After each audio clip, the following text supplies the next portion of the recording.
Hello everyone, welcome to Dinesh Science Solutions DS2. Okay, so as we have started the second lesson of physics series, that is a wave optics. Wave optics ये lesson अपन ने यहाँ पर start किया है. In the last lectures we have taken the information, that is what is the introduction of this lesson. Okay, then what is a corpuscular theory. Corpuscular theory क्या है वो अपन ने पढ़ा. Then wave theory क्या होती है वो भी अपन ने यहाँ पर उसके बारे में भी हमने यहाँ पर information ली है. Then dual nature of light का dual nature क्या होता है वो अपन ने पढ़ा. And in the last lecture we have started to learning about the Huygens theory. ठीक है, हाइजेंस थ्योरी को हम पढ़ना यहाँ पर स्टार्ट कर दिया है. एक्चुअली हाइजेंस थ्योरी के अंदर 3 पॉइंट्स है अलग अलग. First was the primary and the secondary sources, second is the wave front. ठीक है, कल अपन ने primary and secondary sources and wave front ये दोनों भी पॉइंट्स कल के लेक्चर में हमने यहाँ पर कवर कर दिए थे. ठीक है, प्राइमरी सोर्सेस क्या होते हैं, दे एमिट देयर ओन लाइट, वो क्या करते हैं खुद का लाइट एमिट करते हैं. सेकेंडरी सोर्सेस क्या करते हैं, they receive the light from an source and then scatter or emit that light. ठीक है, जो सेकेंडरी सोर्सेस होते हैं जैसे कि प्लांट हो गया, एनिमल हो गया, ह्यूमंस हो गए, मून हो गया, प्लैनेट्स हो गया, ये सभी क्या करते हैं सोर्स से लाइट रिसीव करते हैं और उनको एमिट आउट करते हैं. ठीक है, सो ये सोर्सेस के बारे में हो गया. देन हमने सेकंड पढ़ा था, दैट इज वेव फ्रंट के बारे में. वेव फ्रंट क्या होता है, the locus of all points. Okay, the locus of all points, the points having the same phase. Okay, the points are having the same phase at a given instant of time or at any instant of time. ठीक है, कोई भी instant of time के ऊपर जो locus points हैं वो क्या रहेंगे, same phase के अंदर रहेंगे, उसी को हम क्या कहेंगे, wave front कहेंगे. ठीक है, wave front के 3 types अपन ने कल पढ़े, spherical wave front, linear wave front, cylindrical wave front. ठीक है, स्पेरिकल वेव फ्रंट क्या होता है, लीनियर वेव फ्रंट क्या होता है, सिलेंड्रिकल वेव फ्रंट क्या होता है, ये सभी पार्ट अपन ने कल के लेक्चर में यहाँ पर कंप्लीट किया है. चलो, so third part, that is the last part from the Huygens theory, that is Huygens principal.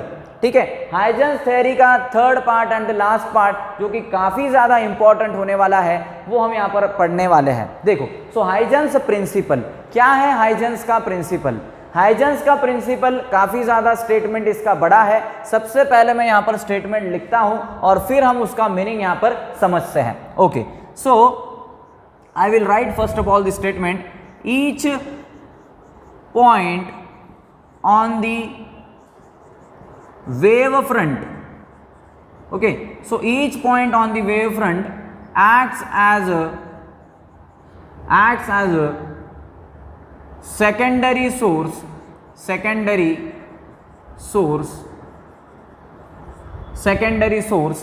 emitting secondary waves called as wavelets. Okay, in all directions in the same medium. देखो, ये पहला statement है. Total इसके 3 statement रहेंगे, मतलब एक ही बड़ा statement है. मैं इसको डिवाइड करके यहाँ पर आपको बताने की कोशिश कर रहा हूँ कि हाइजेंस प्रिंसिपल क्या है. देखो, समझेंगे हम, फिर से पूरा भी समझेंगे, लेकिन 1 बाय 1 समझते हैं तो और भी अपने को इजीली समझ में आ जाएगा. देखो, सो each point on the wave front. ठीक है, अब वेव फ्रंट क्या होता है पता है आपको, कल के लेक्चर में हमने ये कवर किया था. ठीक है, each point on the wave front मतलब जो मेरा वेव फ्रंट रहेगा उसके ऊपर जो हर एक पॉइंट है. Okay, so each point on the wave front acts as a secondary source. ठीक है, सो हर एक जो मेरा पॉइंट है वो सेकेंडरी सोर्स का काम करता है, सेकेंडरी सोर्स की तरह ये बिहेव करता है.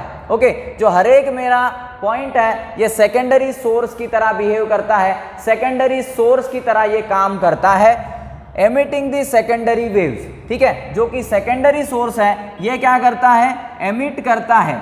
अब सेकेंडरी सोर्स है, सेकेंडरी सोर्स क्या होता है ये भी आपको पता है, है ना, मतलब वो दूसरे सोर्स को यूज करता है और फिर एमिट या फिर स्कैटर करता है लाइट को। Okay, so emitting the secondary waves, अब ये जो सेकेंडरी सोर्स रहेगा ये सेकेंडरी वेव्स को एमिट करेगा। Okay, that emit the secondary waves called as wavelets. अब जो सेकेंडरी सोर्स होता है, सेकेंडरी वेव्स को ये एमिट करता है, उसी को हम क्या कहते हैं, उसी को हम कहते हैं wavelets. Okay, that is called the wavelets. अब ये वेवलेट्स कौन से, किधर ये एमिट होती है, इन ऑल डायरेक्शंस। ठीक है, अब ये जो वेवलेट्स रहने वाली है ये सभी डायरेक्शंस के अंदर क्या होंगी, एमिट होने वाली है, निकलने वाली है, in the same medium, same medium के अंदर। ठीक है, सेम मीडियम के अंदर ये प्रोपोगेट होने वाली है, निकलने वाली है। This is the first statement of the Huygens principle. Second statement में आते हैं हम, the new wave front, the new wave front can be generated by overlapping the forward propagated wavelets, forward propagated wavelets. ये second statement है इसका। देखो, the new wave front can be generated. अब जो पहली वेव फ्रंट है उसके ऊपर हर एक पॉइंट है वो एज अ सेकेंडरी सोर्स काम करेगा और जनरेट क्या करेगा, सेकेंडरी वेव्स को जनरेट करेगा। ओके, उन सेकेंडरी वेव्स को हम क्या कहते हैं, वेवलेट्स कहते हैं। ठीक है, वो वेवलेट्स होने वाले हैं और वो सभी डायरेक्शन के अंदर स्प्रेड होने वाले हैं, प्रोपोगेट करने वाले हैं। ठीक है, अब the new wave front can be generated, हम यहाँ पर न्यू वेव फ्रंट जनरेट कर सकते हैं। एक वेव फ्रंट जनरेट होंगी, उसके बाद दूसरी भी आप जनरेट कर सकते हो। कैसे कर सकते हो वो मैंने यहाँ पर लिखा है। देखो, the new wave front can be generated, okay, the new wave front can be generated by overlapping. ठीक है, ओवरलैप करके, ओवरलैप करना मतलब उसके ऊपर जाकर के बैठना या फिर उसके ऊपर जाकर के बिठाना। ठीक है, so by overlapping the forward propagated wavelets. ठीक है, जो फॉरवर्ड प्रोपैगेटेड वेवलेट्स हैं उनको आप ओवरलैप करके क्या कर सकते हो, नया wave front, new wave front बना सकते हो। ठीक है, ये सेकंड स्टेटमेंट है। आपको स्टेटमेंट भले ही यहाँ पर क्लियर नहीं हो रहे होंगे, कोई दिक्कत नहीं। जब मैं यहाँ पर डायग्राम, एक्चुअल में उसका डायग्राम जब बनाऊंगा तब आपको बहुत अच्छे से इजीली ये सब कवर होने वाला है। ठीक है, सभी आपको समझ में आने वाला है। Third and the last statement इसका जो है, backward directed wavelets are ineffective. Okay, the backward directed wavelets are ineffective. अब जो पीछे वेवलेट्स यहाँ पर निकलने वाली है, मैंने यहाँ पर क्या वर्ड लिखा है, फॉरवर्ड। जो फॉरवर्ड वाली वेवलेट्स है, जो फॉरवर्ड वाली मेरी सेकेंडरी वेव्स है, उन्हीं को आपने कंसीडर करना है। जो बैकवर्ड वाली है वो इनइफेक्टिव है, उन्हें हम कंसीडर नहीं करेंगे। Okay, so the backward directed wavelets are ineffective. Okay, so the backward directed wavelets, जो पीछे डायरेक्ट होने वाली वेवलेट्स है वो क्या रहेगी, इनइफेक्टिव रहेगी, उन्हें हमें कंसीडर करना नहीं है। That wavelets can not be consider, वो अपने काम की नहीं है। ठीक है, सो ये जो पहला, दूसरा और तीसरा स्टेटमेंट है जो मैंने यहाँ पर लिखा है, this is nothing but the Huygens principle. यही है हाइजेंस का प्रिंसिपल। इसको हम फिर से रिवाइज करेंगे, लेकिन मैं इसके पहले डायग्राम्स ड्रॉ करके आपको बताता हूं कि हाइजेंस प्रिंसिपल एक्चुअली क्या है। देखो, सबसे पहले मैं यहाँ पर ड्रॉ करूंगा, that is a plane wave front और progress of the plane wave front. Plane wave front का प्रोग्रेस हम यहाँ से निकालेंगे। सबसे पहले suppose I will draw one of the wave front. ये मेरा एक वेव फ्रंट मैंने यहाँ से ड्रॉ कर लिया। ठीक है, इस वेव फ्रंट को मैं यहाँ पर लेबल कर देता हूँ, this is A B.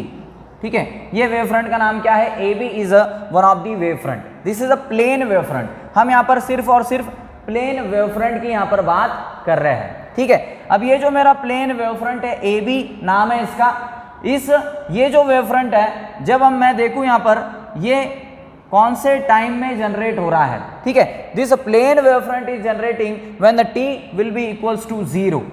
Okay, so this is the first primary wave front, ये मेरा प्राइमरी वेव फ्रंट है, ये time t is equals to 0 पे जनरेट हो चुका है, ठीक है। As per this first statement इसके ऊपर जितने भी पॉइंट्स हैं, इसके ऊपर जितने भी पॉइंट्स हैं वो क्या करेंगे, सेकेंडरी सोर्स का काम करेंगे। Okay, all the points on this wave front acts as a secondary source and emits the secondary waves known as the wavelets, ठीक है। इसके ऊपर हर एक जो पॉइंट है वो क्या करेगा, सेकेंडरी सोर्स का काम करेगा, और वो जो सेकेंडरी सोर्स होगा वो सेकेंडरी वेव्स को जनरेट करेगा कुछ इस तरीके से। देखो ये पॉइंट मैंने कंसिडर किया, इसने जनरेट किया ये वेव, अब यहाँ पर ये पॉइंट कंसिडर किया, इसने जनरेट किया इस तरीके से वेव, ये पॉइंट कंसिडर किया, इसने जनरेट किया इस तरीके से वेव। ओके, आगे का पॉइंट कंसिडर किया, इसने किया इस तरीके से वेव को जनरेट, ये पॉइंट कंसिडर किया, इसने किया इस तरीके से वेव को जनरेट, ठीक है। मतलब ये क्या हो गई मेरी, these are nothing but the secondary waves, या फिर आप इसको वेवलेट्स भी कह सकते हो। Okay, so these are the secondary waves, ठीक है। फिर इसके बाद अगर नई वेव फ्रंट आपको बनानी है, सेकेंड स्टेटमेंट में ध्यान देना है, new wave front can be generated by overlapping the forward propagated waves, ठीक है। जो फॉरवर्ड प्रोपोगेटेड वेव्स है, मतलब ये आगे आने वाली वेव्स है, इनको ओवरलैप करके आप दूसरी नई वेव फ्रंट फॉर्म कर सकते हो, ठीक है। सो मैं इन वेव फ्रंट को यहाँ पर क्या करूँगा, ओवरलैप कर दूंगा कुछ इस तरीके से। ओवरलैप करने के बाद आप क्या कर सकते हो, इन वेव्स को यहाँ पर जनरेट आउट कर सकते हो। Okay, so these waves can be generated by overlapping these secondary waves, ठीक है। सो ये जो मेरा नया वेव फ्रंट रहेगा, इसको मैं यहाँ पर लेबल कर सकता हूँ, this is A dash B dash. Okay, so A dash B dash this will be the new wave front, ये मेरा नया वेव फ्रंट यहाँ पर रहने वाला है, this will be the new wave front. So नए वेव फ्रंट का अगर मैं टाइम यहाँ पर बात करूँ तो that will be the capital T. Okay, so t is equal to 0 पे ये वेव फ्रंट फॉर्म हो रहा है, और t is equal to capital T पे नया wave front, new wave front is forming, ठीक है। और ये जो मैंने अंदर यहाँ पर ड्रॉ किया है, ये क्या है मेरे, these are nothing but the secondary waves, और you can write simply wavelets. Wavelets भी आप यहाँ पर लिख सकते हो, ठीक है, वेवलेट्स भी आप लिख सकते हो, ठीक है। अब जो फॉरवर्ड डायरेक्टेड है उन्हें ही हमने कंसीडर करना है। इसके बैकवर्ड भी वेव्स डायरेक्ट होंगी क्या, यस, इसके बैकवर्ड साइड में भी वेव्स डायरेक्ट होने वाली है, उन्हें हमें नेग्लेक्ट करना है, दैट आर इनइफेक्टिव। देखो, the forward directed wavelets are that is forward directed are effective, backward directed are ineffective. अब इसके बैकवर्ड साइड में भी यहाँ पर वेव्स जनरेट होंगी, उन्हें कंसीडर करना है कि हमें नहीं, ठीक है। जो बैकवर्ड वाली वेव्स हैं वो हम यहाँ पर कंसीडर नहीं करेंगे, क्योंकि वो अपने कुछ भी यहाँ पर काम की नहीं है। Okay, so these are not consider, ये बैकवर्ड डायरेक्टेड वेव्स है, इन्हें हमें यहाँ पर कंसीडर करना नहीं है, केवल और केवल फॉरवर्ड डायरेक्टेड वाली वेव्स ही यहाँ पर कंसीडर की जाएंगी, ठीक है। So this is a point. Okay, अब ये जो है, ये हाफ सर्कल आपको दिखाई दे रहा है, ये किसके शेप में है, this is a hemisphere. Okay, ये हेमीस्फीयर है। Okay, this is a simple hemisphere, मैं यहाँ पर लेबल कर देता हूँ इसको, ये मेरा क्या है, ये हेमीस्फीयर है। Okay, this is a hemisphere. अब ये हेमीस्फीयर क्या करेगा, एक वेलोसिटी से यहाँ पर ट्रैवल करेगा, या फिर एक स्पीड से ये ट्रैवल करेगा। सो उसकी स्पीड भी आप यहाँ पर ले सकते हो, that is nothing but the vt।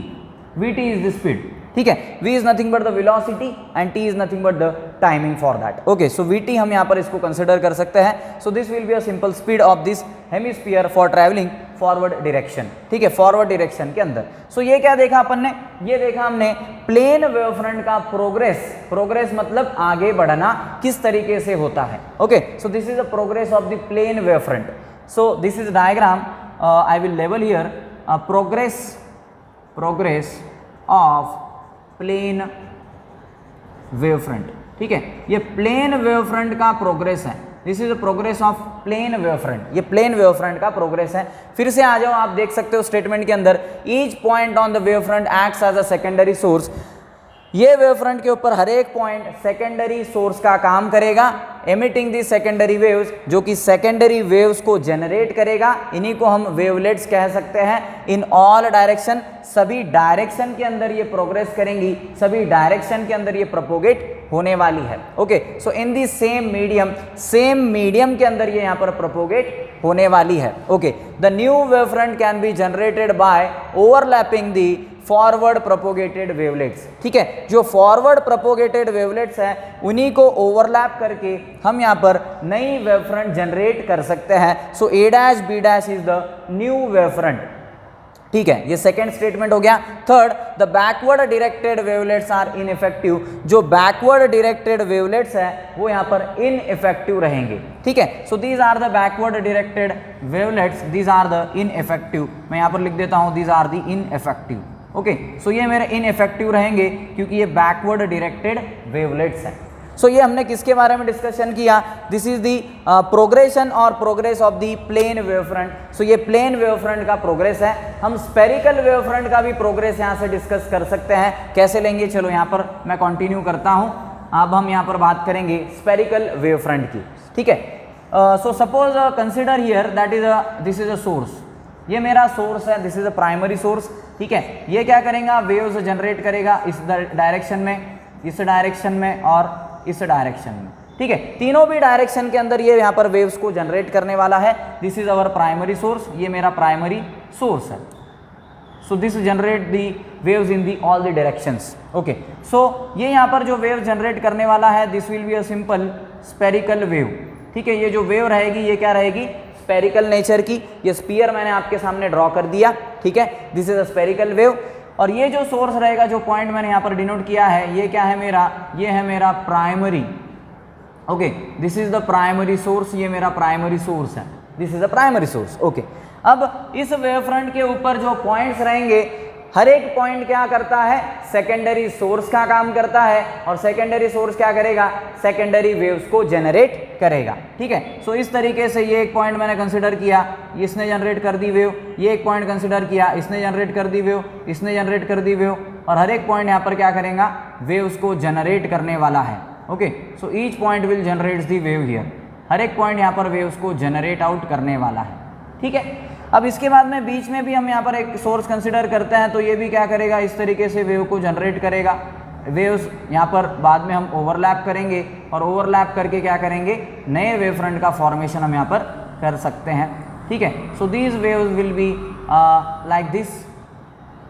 ठीक है, सो ये जो आपको यहाँ पर डॉट दिखाई दे रहे हैं, ये डॉट को मैं यहाँ पर रिप्रेजेंट कर सकता हूँ आपके सामने। सो ये मेरे डॉट क्या डिनोट करते हैं? These are nothing but the secondary sources. ठीक है, सो ये जो मेरे डॉट्स हैं आर दी सेकेंडरी सोर्सेस। ये जो डॉट डिनोट करते हैं हम, ये सेकेंडरी सोर्सेस होते हैं। मैं यहाँ पर लेबल कर सकता हूँ this is the secondary. Secondary को शॉर्ट में लिखते हैं secondary source. Okay, so this is the secondary source is that. ठीक है, अब नया वेव फ्रंट हम कैसे ले सकते हैं? By overlapping these waves. इन वेव्स को हम यहाँ पर ओवरलैप कर सकते हैं। ठीक है, इन वेव्स को मैं यहाँ पर ओवरलैप कर सकता हूँ इस तरीके से। इस तरीके से हम इन वेव्स को यहाँ पर ओवरलैप कर सकते हैं और एक नए वेव फ्रंट को यहाँ पर हम फॉर्म कर सकते हैं।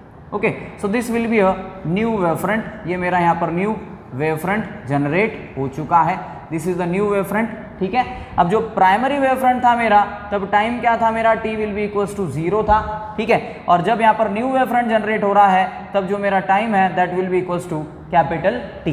इसी तरीके से जैसा हमने यहाँ पर कंसिडर किया था। ठीक है, अब आगे की बात करते हैं। सपोज ये क्या है मेरे? These are nothing but the wavelets हैं। ठीक है, जो अंदर मैंने यहाँ पर ड्रॉ किए हैं इनको हम क्या कहते हैं? दीज आर दी वेवलेट्स, या फिर हम इसको सेकेंडरी वेव्स भी कह सकते हैं। ठीक है, so this is the point. ये एक स्पेरिकल वेव फ्रंट है, तो ये किसका डायग्राम हो गया? This is the progress of spherical wave front. ठीक है, ये जो डायग्राम है इसको हम कह सकते हैं, लेबल कर सकते हैं progress of spherical wave front. ठीक है, स्पेरिकल वेव फ्रंट का प्रोग्रेस हम यहाँ से चेक कर सकते हैं। सो this is the progress of the spherical wave front. ये स्पेरिकल वेव फ्रंट का क्या है? प्रोग्रेस है। इधर भी हम यहाँ पर स्पीड कंसिडर कर सकते हैं क्या? यस, यहाँ पर भी स्पीड जो रहेगा ये हेमिस्फीयर ही है मेरा। सो हेमिस्फीयर का स्पीड हम कंसिडर कर सकते हैं vt। Okay, that will be equals to the vt। So vt will be the speed for that hemisphere. इस हेमिस्फीयर के लिए ये मेरा स्पीड यहाँ पर रहेगा। ठीक है, सो ये प्लेन वेव फ्रंट का प्रोग्रेस हमने यहाँ से देख लिया। देन स्पेरिकल वेव फ्रंट का भी हम यहाँ पर प्रोग्रेस देख सकते हैं। तो यही क्या है अपना? Simply this is the Huygens principle. यही है मेरा Huygens principle. Okay, so Huygens theory के अंदर हमने 3 पॉइंट्स देखे हैं। पहला point that is primary and secondary sources. ठीक है, प्राइमरी एंड सेकेंडरी सोर्सेस क्या होता है? कल के लेक्चर में हमने कवर किया था। देन हमने वेव फ्रंट्स की यहाँ पर बात की है, वेव फ्रंट क्या होता है, कैसे मैंने आपको समझाया था, जैसे स्टेडी वाटर है उसके अंदर हम स्टोन अगर ड्रॉप करते हैं so there will be formation of ripples, ठीक है, रिपल्स का वहाँ पर फॉर्मेशन होगा, वेव्स का वहाँ पर फॉर्मेशन होगा, और वेव्स सभी डायरेक्शन के अंदर क्या होने वाली है, प्रोपोगेट करने वाली है। और सरकमफरेंस के ऊपर अगर मैं कंसिडर करूँ या फिर सेंटर के ऊपर अगर कंसिडर करूँ सो हर एक पार्टिकल का क्या है, फेज सेम है। Okay, each particle in the same phase at any instant of time, at a given instant of time, वो हमने यहाँ से देखा, वहाँ से हमने डिनोट किया था, that is a wave front. फिर वेव फ्रंट लीनियर होती है, स्पेरिकल होती है, सिलेंड्रिकल होती है, ये सभी पार्ट अपन ने देखा था, ठीक है। फिर हाइजेंस प्रिंसिपल, ये इसका थर्ड पार्ट था, काफ़ी ज़्यादा इंपॉर्टेंट है, काफ़ी सारी एग्जाम्स में इसका क्वेश्चन अपने को पूछा जाता है, boards as well as CET as well as NEET as well as JEE। Okay, so इन सभी एग्जाम्स के अंदर कहीं ना कहीं इसका यहाँ पर क्वेश्चन निकल के आता है, बन करके आता है, ठीक है।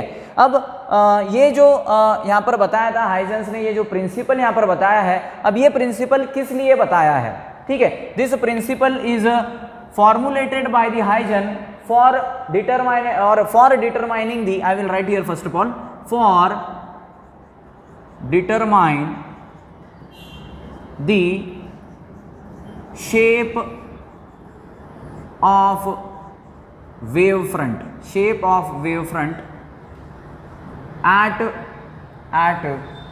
any instant of time, ठीक है। यहाँ पर लिखा है मैंने कि ये जो हाइजेंस ने प्रिंसिपल यहाँ पर फॉर्मुलेट किया है, प्रिंसिपल यहाँ पर आगे रखा है, किस लिए, ये फॉर डिटरमाइनिंग